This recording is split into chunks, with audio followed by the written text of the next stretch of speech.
महामहिम राष्ट्रपति जी के अभिभाषण में मुझे बोलने का अवसर मिला है। मैं आदरणीय सभापति जी का धन्यवाद देती हूँ।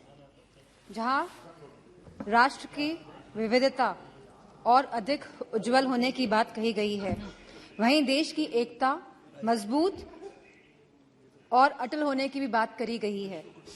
हम सभी सांसदगण इस बात को मानते हैं, इस बात से सहमत है।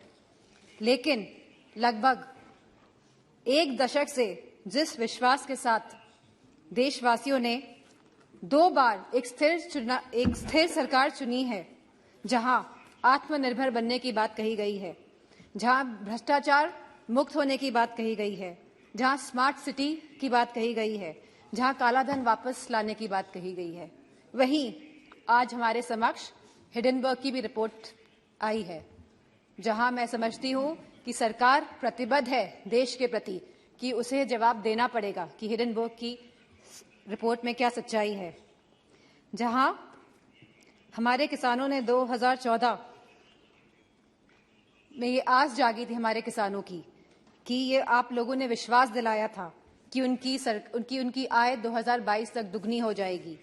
वह किसान आज भी ये आस लगाकर बैठा है कि उसे सब्सिडी में बढ़ोतरी मिलेगी, कि एमएसपी के सही रेट्स मिलेंगे, पैदावार के लिए मंडियां की व्यवस्था उनको दी जाएगी। एक समय ऐसा था जब किसान विश्वास के साथ आपकी तरफ देखता था। वही किसान आज निराशाजनक आंखों से आपकी तरफ देख रहा है। जहां युवा शक्ति की बात हुई, युवाओं में भी बहुत जोश उत्साह था 2014 में कि लगभग 2 करोड़ नौकरियां दी जाएंगी प्रति माह। लेकिन आज उस जोश और उत्साह का पतन होते जा रहा है।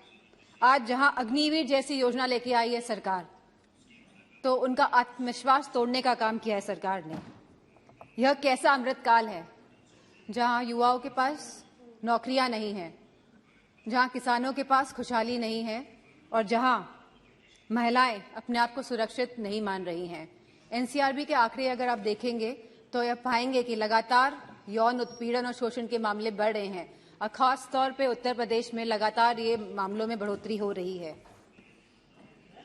जहां महिलाएं, जहां हमारी माताएं बहनें जो रसोई में काम करती है, वो लगातार महंगाई से लड़ रही हैं, जहां हमारे सिलेंडर के भाव बढ़ रहे हैं, जहां पेट्रोल डीजल के भाव बढ़ रहे हैं, जहां खाद्य पदार्थ के भाव भी बढ़ रहे हैं, दालों के भाव बढ़ रहे हैं, वहीं दूध के भाव भी बढ़ रहे हैं।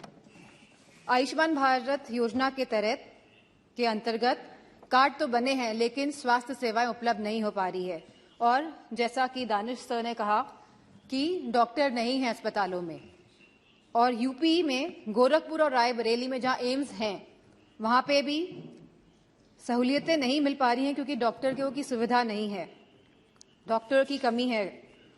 मेक इन इंडिया के अंतर्गत सरकार कई करोड़ों रुपए खर्च कर रही है जहां प्रचार में, वहीं उत्तर प्रदेश में एक भी बड़ा कारखाना नहीं लगा है। छोटे उद्योग की हालत हम सभी जानते हैं कि वह बंदी के कगार पर है। वहीं सरकार लगातार आयात को बढ़ावा देकर अपने कुछ पूंजीपति दोस्तों को, अपने कुछ पूंजीपति मित्रों को आगे बढ़ाने का काम कर रही है। जीएसटी के नाम पर जहां बड़े बड़े उद्योगपतियों पे ईडी, सीबीआई और पॉलिटिशियंस पे भी छापे मारे जा रहे हैं, वहीं जीएसटी के नाम पर छोटे व्यापारियों को भी तंग किया जा रहा है। वहां पे भी लगातार छापेमारी की जा रही है। इन्वेस्टमेंट और इनोवेशन के नाम पर जहां पे लगातार एमओयू साइन हुए जा रहे हैं, करोड़ों रुपए के एमओयू साइन हो रहे हैं स्पीकर सर, लेकिन एक भी इन्वेस्टमेंट धरातल पे नहीं उतर रहा है। जो सरकार यह दर्शा रही है कि हम स्वर्ण काल में जा रहे हैं, जो सरकार यह दर्शा रही है कि देश आगे बढ़ रहा है, तो मेरा मानना है जहां रोजगार नहीं है, और हम कभी गरीबी नहीं हटा सकते जब तक हम लोग रोजगार अपने युवाओं को नहीं दे पाएंगे। महाराष्ट्र महामहिम राष्ट्रपति जी ने कहा कि सबका विकास और सबका साथ की बात भी करी है, लेकिन उत्तर प्रदेश में नियुक्तियों में सबसे ज्यादा भेदभाव भाजपा की सरकार में हुआ है। यदि कुलपतियों और प्रोफेसरों की नियुक्ति को देखा जाएगा तो सभी वर्गों को सम्मान नहीं मिला है। जहां राष्ट्रपति जी ने अनुसूचित जाति, जनजाति, पिछड़ा वर्ग, अति पिछड़ा वर्ग की भी बात करी है, लेकिन जातिगत जनगणना की बात नहीं हुई है।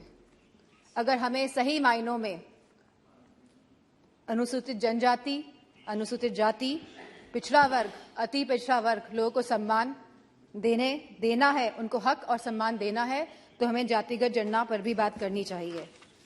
इसी के साथ जहां कहा गया था कि नमामि गंगे, जहां गंगा की सफाई की बात करी गई थी, गंगा में क्रूज चलाने की कभी बात नहीं करी गई थी।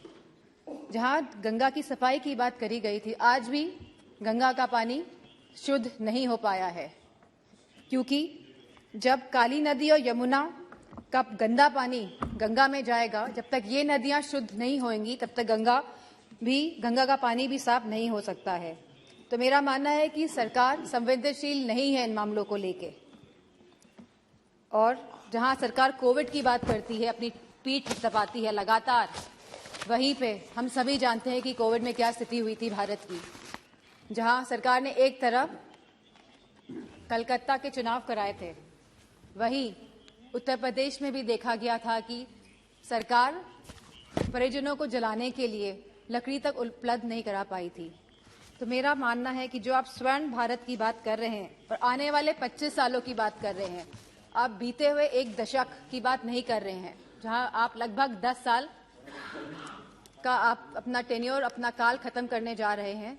लेकिन आप जो आगे की बात कर रहे हैं और 2014 की पहले की बात कर रहे हैं, लेकिन आप अपने दशक की बात नहीं कर रहे हैं। तो इन्हीं शब्दों के साथ मैं अपनी बात को खत्म करना चाहूंगी और आदरणीय स्पीकर साहब को धन्यवाद देना चाहूंगी।